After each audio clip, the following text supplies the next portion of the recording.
Film berawal dari seorang tentara Amerika bernama Jim yang sedang berusaha melepaskan parasutnya setelah tersangkut di sebuah pohon pada saat melakukan pendaratan. Sementara teman-temannya sedang berjibaku melawan tentara Nazi. Setelah berhasil melepaskan parasutnya dan terjatuh, Jim pun langsung mengambil senjatanya yang tadi sempat terjatuh. Namun tak lama, ada seseorang yang menodongkan senjata dari arah belakang. I see an American flag. What company you from? Awalnya Jim merasa bahwa ini waktunya untuk dia pulang ke Rahmatullah. Namun saat berbalik, rupanya si penodong adalah temannya yang bernama Willy yang masih sempat bercanda di saat-saat tengah berperang. Tak lama kemudian, datang seorang tentara lain yang mengabarkan bahwa mereka berhasil memukul mundur tentara Nazi. Namun mereka kehilangan kontak dengan sang kapten, hingga mereka harus menyisir hutan untuk mencari pos militer Amerika terdekat. What are we looking for? The war private. Di dalam perjalanan, mereka melihat rekan-rekan mereka yang sudah tewas oleh tentara Nazi. Bahkan jasadnya digantung di sebuah pohon. Saat mereka mencari peta yang ada pada jasad rekan-rekannya, tiba-tiba mereka disergap oleh tentara Nazi yang bersembunyi di balik semak-semak. Untungnya saat itu Jim dan Willy berhasil mengalahkan mereka meski harus kehilangan rekan-rekannya yang lain.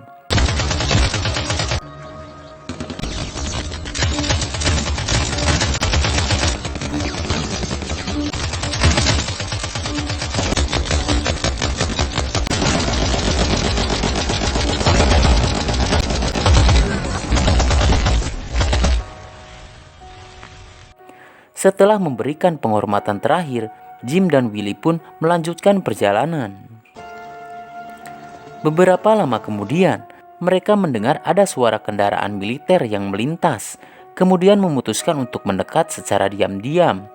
Rupanya itu adalah rombongan tentara Nazi yang mengangkut persenjataan dan amunisi untuk pasukannya. Tanpa pikir panjang, Jim pun memutuskan untuk segera memasang ranjau darat dan berniat untuk menyerang mereka.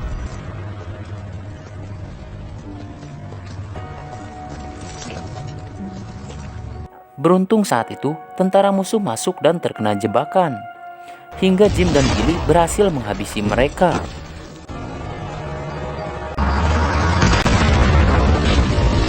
Tak lama kemudian, Jim dan Willy bertemu dengan 3 tentara Amerika lain. Mereka juga mempunyai tujuan sama, yaitu mencari pos militer Amerika terdekat. Setelah mengenalkan diri, Smith sebagai kapten, Stubbs sebagai navigator, dan Miller adalah seorang tentara medis. Mereka pun memutuskan untuk bergabung, kemudian melanjutkan perjalanan menuju arah selatan dengan arahan Stubbs yang mendapat kabar bahwa di sana ada salah satu pos militer Amerika. Sementara itu di pos yang menjadi tujuan mereka, ada seorang tentara Nazi yang berhasil ditangkap, sebut saja Asep. Saat itu Asep tengah diinterogasi oleh seorang jenderal bernama Haskell yang menanyakan tentang keberadaan pasukan perlawanan dari Prancis yang berhasil ditangkap oleh tentara Nazi, karena ternyata pasukan itu membawa pesan penting untuk Amerika. Namun Asep tetap tutup mulut meski Jenderal Haskell terus menyiksanya.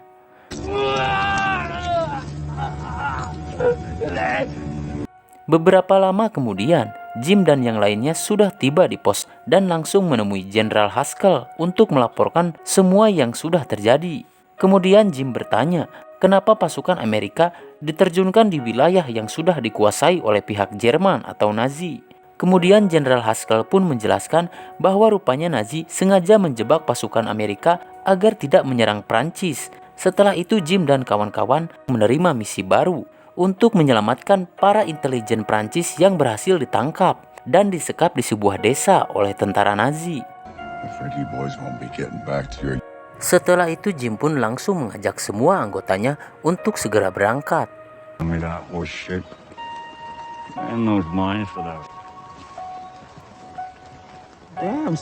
Sementara itu di pos militer yang dimaksud, intelijen Prancis yang bernama Jean tengah diinterogasi oleh seorang jenderal Nazi. Namun sang jenderal tidak berhasil mendapatkan informasi apa-apa karena Jean tetap tutup mulut meski mendapatkan siksaan dan ancaman. What is the real objective? Singkat waktu, berkat pengalaman Stubb sebagai navigator, akhirnya Jim dan yang lainnya berhasil menemukan tempat di mana Jean dan kawan-kawannya disekap. Kemudian memutuskan untuk berpencar, namun sayangnya saat itu keberadaan mereka diketahui oleh tentara penjaga hingga baku tembak pun terjadi.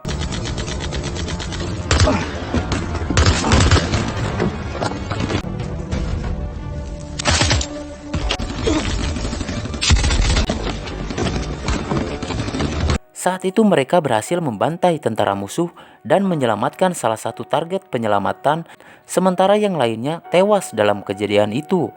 Setelah pertempuran selesai, Jean pun menguburkan semua rekan-rekannya yang tewas untuk menghormati perjuangan yang telah mereka lakukan.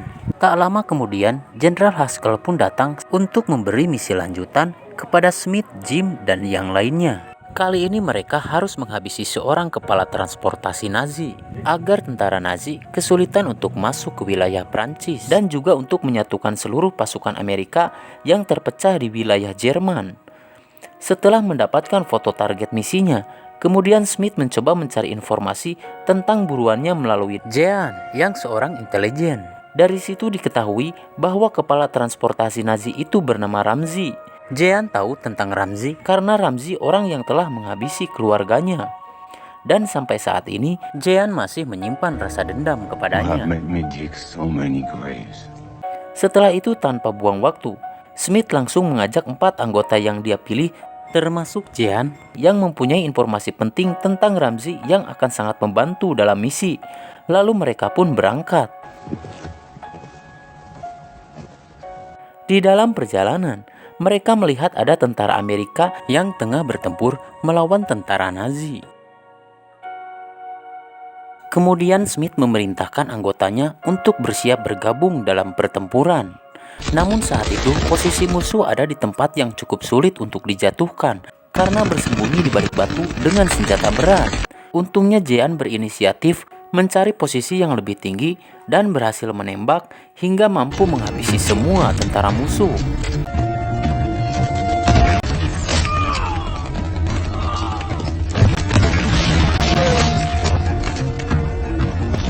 Sementara Smith berusaha menolong tentara Amerika lain yang tengah terluka. Setelah semua musuh berhasil dihabisi, Smith sempat memperingatkan Jean untuk tidak bertindak di luar perintahnya. Is that clear? It is, sir. Pada malam harinya, Smith dan yang lain memutuskan untuk beristirahat di sebuah bangunan bekas kandang babi. Who knows what he's been through? Esok harinya di pos militer, Jenderal Haskell mendapatkan kabar bahwa pasukan Nazi sudah mulai masuk ke wilayah Prancis dan membuat Ramzi semakin terlindungi hingga misi yang dijalani oleh Smith dan rekan-rekannya semakin sulit.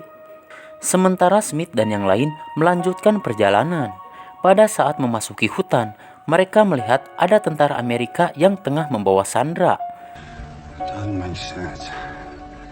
Merasa ada kejanggalan, Smith memerintahkan semuanya untuk bersembunyi karena Smith curiga mereka adalah tentara Nazi yang sedang menyamar. Kemudian Smith meminta Willy menghubungi pos untuk melaporkan apa yang mereka lihat. Namun saat Willy mencoba, Willy tidak mendapatkan sinyal di tempat dia berada, hingga Willy memutuskan untuk mencari tempat yang lebih tinggi, bermaksud untuk mencari sinyal ditemani oleh Stubb. Sementara Smith memerintahkan Jean untuk mendekat secara diam-diam.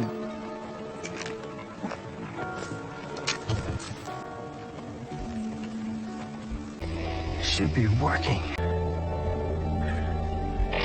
Namun saat Willy kembali mencoba menghubungi pos, tiba-tiba Willy ditembak oleh sniper tentara Nazi. Untungnya tembakan itu meleset dan memicu pertempuran.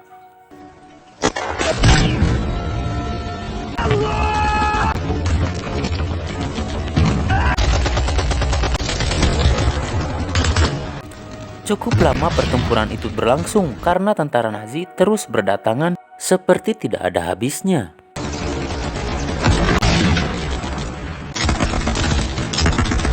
Hingga pada akhirnya, meskipun berhasil memenangkan pertempuran, sayangnya Smith harus tewas terkena tembakan musuh.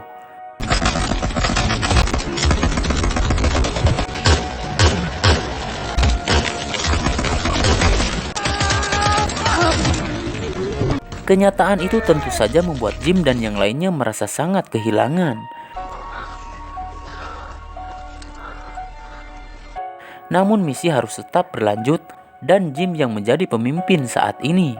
Lalu setelah itu mereka melanjutkan perjalanan.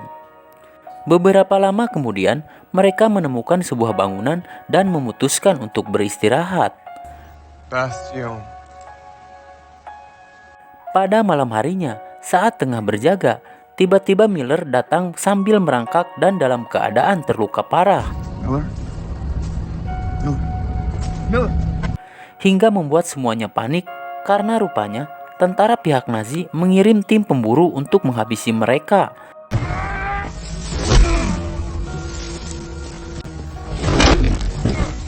Meski sempat kewalahan, namun akhirnya Jim dan yang lainnya berhasil menghabisi mereka, meski harus kehilangan satu anggota lagi, yaitu Miller.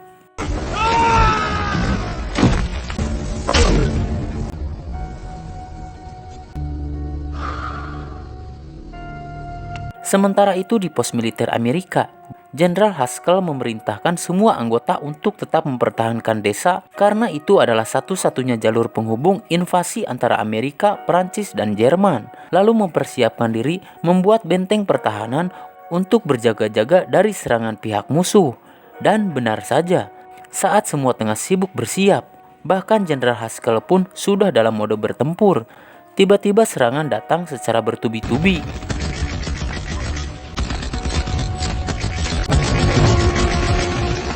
Meski Jenderal Haskell sudah tak lagi muda, namun kepiawaiannya dalam menembak masih cukup tajam. Hal itu terlihat dari efektivitas dalam menjatuhkan musuh. Di waktu yang bersamaan, Jim dan yang lainnya sudah hampir tiba di markas Ramzi. Namun saat itu, Willy yang merasa misi itu adalah misi bunuh diri, karena memang mereka hanya 4 orang, sementara pihak musuh dapat dipastikan jumlahnya jauh lebih banyak. Willy pun memutuskan untuk mundur dari misi, dan kini hanya tinggal Jim, Stubb, dan Jean yang tersisa.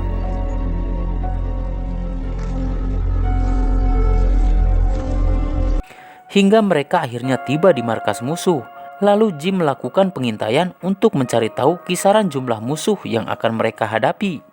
Setelah itu Jim mengatur rencana, namun saat itu tiba-tiba Willy kembali dan memutuskan untuk melanjutkan misi karena dia sadar lebih baik mati dalam misi atau tugas daripada pulang sebagai pecundang atau pengkhianat. Setelah itu mereka pun berpencar dan bersiap melakukan serangan dengan tugas masing-masing.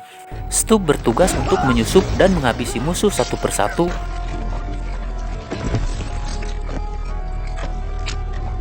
Sementara Jean bertugas sebagai sniper yang melindungi Jim dan Willy yang saat itu berencana mencuri bahan peledak untuk menghancurkan markas dan truk yang berisi amunisi dan persenjataan musuh. Setelah berhasil mendapatkan bahan peledak, Jim dan Willy berpencar untuk meletakkan bahan peledak tersebut di beberapa tempat. Awalnya semua berjalan lancar, namun sayangnya saat itu Stubb ketahuan oleh musuh hingga terjadi penembakan yang membuat musuh menyadari keberadaan mereka dan memicu pertempuran. Menyadari hal itu, Willy pun mencoba mempercepat tugasnya, bahkan hampir saja tewas di tangan musuh. Beruntung saat itu Jean sigap melindunginya.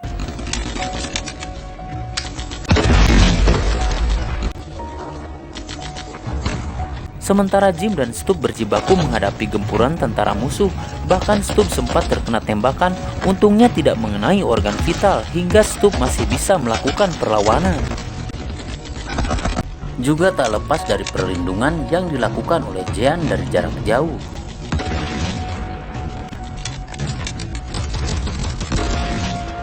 Saat Jim meledakkan dinamit yang sudah Willy pasang, sayangnya mereka juga terkena ledakan tersebut. Bahkan Ramzi yang menyaksikan pertempuran dari balik jendela juga terpental dan membuat wajahnya terluka karena terkena pecahan kaca jendela. Untungnya Jim dan Willy masih hidup. Kemudian Jim memerintahkan Stubb untuk masuk ke dalam markas dan menghabisi Ramzi. Sementara Jim melindungi Willy yang terluka parah. You're okay. Sambil merangsek masuk, Stubb berhasil menghabisi tentara musuh yang ada di sana. Lalu tiba di ruangan para sandera tanpa buang waktu. Stubb langsung melepaskan ikatan mereka.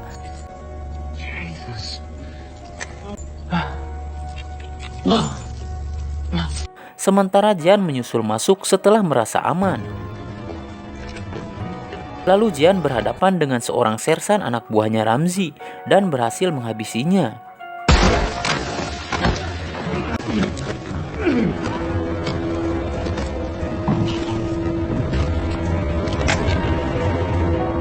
Setelah itu Jean berhadapan dengan Ramzi, namun sayang saat itu Ramzi berhasil mengalahkan Jean dan hampir saja menghabisinya.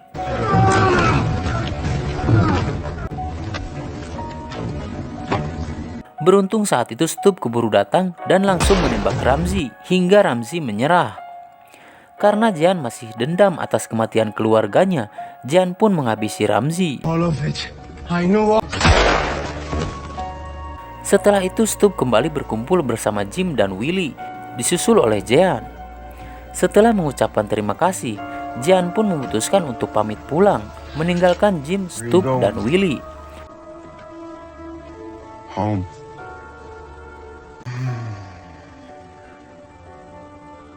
Sementara itu Jenderal Haskell dan pasukannya juga berhasil mempertahankan pos militer dari serangan musuh. Tamat. Oke, itulah alur cerita film Murder Company 2024. Terima kasih buat kamu yang udah nonton sampai habis. Jangan lupa ketik kritik dan saran di kolom komentar. Saya Jin mewakili kru yang bertugas. Sampai jumpa di video berikutnya. Salam Jin Pro Film Review.